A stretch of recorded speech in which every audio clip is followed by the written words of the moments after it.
அந்த மதுரை மீனாட்சி அம்மனுக்குன்னு ஒரு சிறப்பம்சம் இருக்குது. உலகத்திலேயே அதிக சிலைகள் கொண்ட ஒரே கோவில் மதுரை மீனாட்சி அம்மன் கோவில் தான்.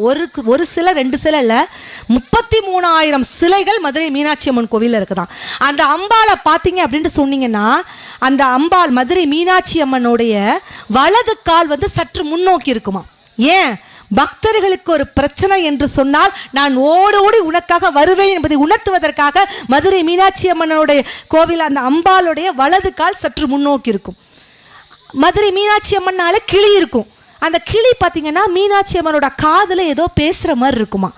என்ன அர்த்தம்? கிளி பொதுவாக எப்போதுமே சொன்னதைத்தான் சொல்லும்.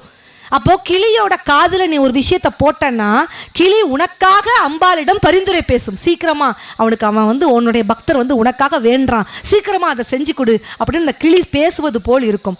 இன்னும் சொல்லப்போனால் சிவபெருமானோட 64 திருவிளையாடல் நடந்த ஸ்தலம் மதுரையில் தான். அப்போ மதுரை மீனாட்சி அம்மன் கோவிலுக்குன்னு இத்தனை சிறப்பம்சங்கள் இருக்குது. இனிமேல் நீங்கள் போனீங்க அப்படின்னு சொன்னால் இதையெல்லாம் முற்று நோக்குங்கள்.